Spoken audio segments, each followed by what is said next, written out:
Good morning అండి. So last క్లాస్లో డల్హౌసీ తీసుకొచ్చిన ప్రజా సంక్షేమం గురించి చెప్పుకున్నాం. ఇవాళ ఒక ఇంపార్టెంట్ టాపిక్ 1857 సిపాయిల తిరుగుబాటు. సో ఇదండి మామూలుగా మనకు సిపాయి తిరుగుబాటు అంటే కారణాలు లేదా తక్షణ కారణాలు అని అనుకుంటాం. అది కాదండి. అది ఇప్పుడు డిగ్రీ పిల్లలు వాళ్ళకి ఎగ్జామినేషన్ పాయింట్ ఆఫ్ వ్యూ అయితే అట్లే చెప్తారు, సిపాయిలు తిరుగుబాటు జరగడానికి కారణాలు ఏమి అని అట్టే వెళ్ళిపోతుంది. వాళ్ళు అలాగే రాయగలుగుతారు. కానీ పూర్తి పరీక్షలు అలా కాదండి. దీనికి అలా వెళ్తే మనం ప్రశ్న గుర్తుపెట్టుకోవాలి. సిపాయిలు తిరుగుబాటు జరగడానికి దారి తీసిన పరిస్థితులు ఏంటి? ఫస్ట్ దీన్ని గుర్తు చేయాలి.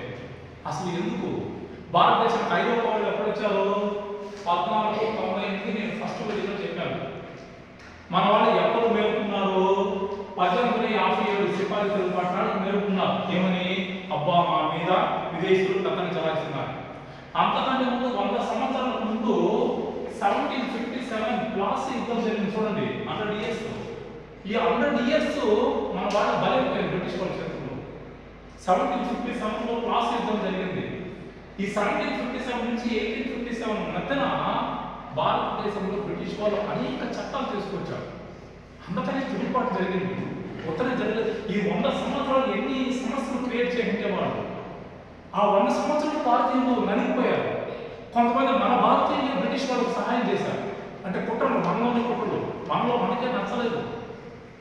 ఈ సందర్భంలో ఒకసారి మనం గుర్తు చేసుకుంటే అసలు ఈ సిపాయి తిరుగుబాటు జరగడానికి ప్రధానంగా దారితీసిన పరిస్థితులు ఏంటి? ఈ 100 సంవత్సరాల ముందు 1857కు ముందు భారతదేశంలో జరిగిన సంఘటనలు ఏంటి? ఏ ప్రాంతంలో సిపాయి తిరుగుబాటు జరిగింది? ఆ ప్రాంతానికి నాయకత్వం ఇచ్చిన వ్యక్తులు ఎవరు?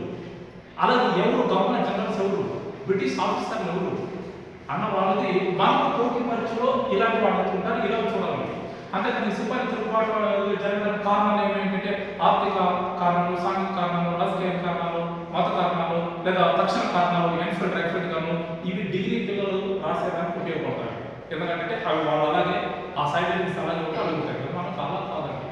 మనకు సిపాయి తిరుగుబాటు జరగడానికి ముందు జరిగిన పరిస్థితులు అయితే అర్థం చేసుకోవాలి. సో ఫర్ ఎగ్జాంపుల్ 1757 కంటే ముందు మనకి కర్ణాటక యుద్ధాలు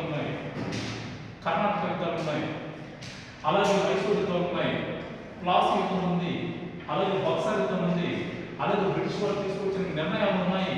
ఈ మధ్యకాలంలో మనం ఇంతవరకు తీసుకున్న సైన్స్ ఆకార పద్ధతులు కానీ, రాజస్థాన్ సిద్ధాంతం కానీ, ఈ అనేక అంశాలు దోహదం చేశాయి. అలాగే బ్రిటిష్ వాళ్ళు మన సొంత వ్యవహార విషయంలో జోక్యం చేసుకున్నారు, మన సొంత జీవన విధానంలో జోక్యం చేసుకున్నారు.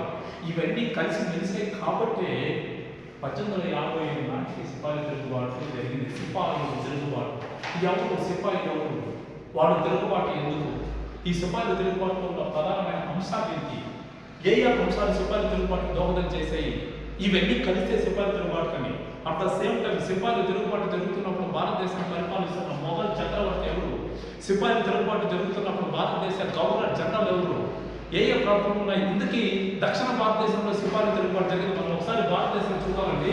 ఈ దానిలో ఒకసారి చూస్తుంటే సిపాయిల తిరుగుబాటు ఈ దక్షిణ భారతదేశంలో జరిగిందా లేదా భారతదేశం మొత్తం జరిగిందా అన్నది కూడా మనకు పోటీ పరీక్షలో ఇంపార్టెంట్ కాన్సెప్ట్ అండి. సో ఇలాగా ఉంటుందండి సిపాయిల తిరుగుబాటు గురించి. ఒక్కొక్క స్టెప్ ప్రతి వీడియోలో ఒకసారి మేము ముందుకు వస్తా. So thank you.